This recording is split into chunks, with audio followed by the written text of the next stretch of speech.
পৃথিবীর সবচেয়ে কম জনসংখ্যার মহাদেশ অ্যান্টার্কটিকার নাম আমরা সবাই জানি। পৃথিবীর সর্বদক্ষিণের এই মহাদেশটি পুরোটাই মুড়িয়ে আছে বরফের চাদরে। প্রচন্ড ঠান্ডার কারণে মূলত এই দেশটিতে খুব বেশি সময় থাকতে পারেন না কেউই। এই বৈরী পরিবেশের কারণে পৃথিবীর সবচেয়ে কম জনবহুল মহাদেশে পরিণত হয়েছে অ্যান্টার্কটিকা। আর এই মহাদেশে এবার খোঁজ মিলেছে এমন এক পাহাড়ের, যে পাহাড় থেকে ভরি ভরি স্বর্ণ বেরিয়ে আসছে, যে স্বর্ণ আবার ভেসে বেড়াচ্ছে অ্যান্টার্কটিকার বাতাসে। পৃথিবীর অন্যতম দামি ধাতুর তালিকায় প্রথম সারিতে রয়েছে স্বর্ণের নাম। বর্তমান বাজারে এক ভরি স্বর্ণ কিনতে গুনতে হচ্ছে লাখ টাকার উপরে। সেখানে মূল্যবান এই ধাতু বিনা পয়সায় পাওয়া গেলেও কেউই পারছেন না সেই পাহাড়ে গিয়ে নিয়ে আসতে। কিন্তু কোথায় আছে এই পাহাড়, আর কেনই বা সেখানে যেতে পারছেন না কেউ? এমন সব প্রশ্নই শোনা যাচ্ছে বিরল এই ঘটনাকে কেন্দ্র করে। খোঁজ নিয়ে জানা গেছে যে দুর্গম এই মহাদেশের একটি বিশেষ স্থানে বাতাসে উঠছে সোনা। শুধু তাই নয়, এখানে পাওয়া যাচ্ছে নানা মূল্যবান খনিজ পদার্থ। অবাক করে এই ঘটনা ঘটছে অ্যান্টার্কটিকার মাউন্ট এরেবাস সংলগ্ন এলাকায়। এই পাহাড়ের গা বেয়ে গলে গলে পড়ছে সোনা, সঙ্গে থাকছে মূল্যবান নানা খনিজ পদার্থ।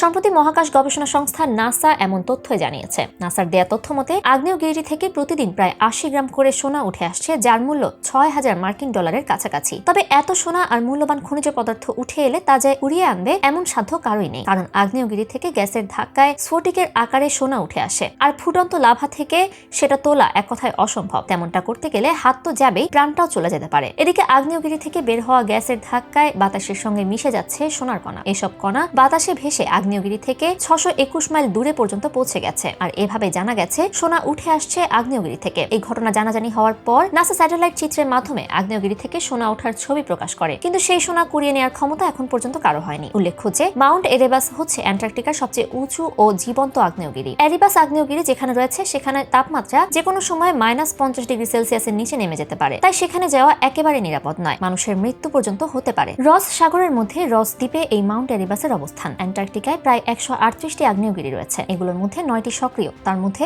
উচ্চতম হলো মাউন্ট এরিবাস। এর উচ্চতা প্রায় ৩,৭৯৪ মিটার বা ১২,৪৪৮ ফুট। মার্কিন মহাকাশ সংস্থা নাসার পৃথিবী পর্যবেক্ষণকারী উপগ্রহ জানিয়েছে পাতলা ভূত্বকের ওপর রয়েছে মাউন্ট এরিবাস আগ্নেয়গিরি। ফলে গলিত পাথর, ভস্ম আরো সহজে বেরিয়ে আসছে। সেই সঙ্গে বেরিয়ে আসছে সোনাও। মাউন্ট এরিবাসের গহ্বরে রয়েছে একাধিক লাভার হ্রদ। তার মধ্যে একটি সক্রিয় রয়েছে ১৯৭২ সাল থেকে। তার ফলে মাঝে মধ্যে এরিবাস থেকে বেরিয়ে আসছে লাভা। এই মাউন্ট এরিবাসের ওপর একটি বিমান ভেঙে পড়েছিল। ঘটনাটি ছিল ১৯৭৯ সালের ২৮ নভেম্বর। এতে প্রাণ হারিয়েছিলেন বিমানের ২৫৭ আরোহীর সবাই। এয়ার নিউজিল্যান্ডের একটি বিমান অ্যান্টার্কটিকার বিভিন্ন জায়গা ঘুরে অকল্যান্ডে ফেরত আসার কথা ছিল, কিন্তু মেঘলা আবহাওয়ার মধ্যে বিমান দুর্ঘটনায় পড়ে। কাউকে জীবিত উদ্ধার করা যায়নি। তবে কয়েকজন যাত্রীর ক্যামেরা উদ্ধার করা সম্ভব হয়। সেখানে ছিল আগ্নেয়গিরির অসংখ্য ছবি। একদিকে শরীর জমিয়ে দেয়া ঠান্ডা, অন্যদিকে হাড় পর্যন্ত গলিয়ে দেয়া ফুটন্ত লাভা। আর এই দুয়ে মিলেই অসম্ভব হয়ে উঠেছে অ্যান্টার্কটিকায় গিয়ে এই সোনা নিয়ে আসা।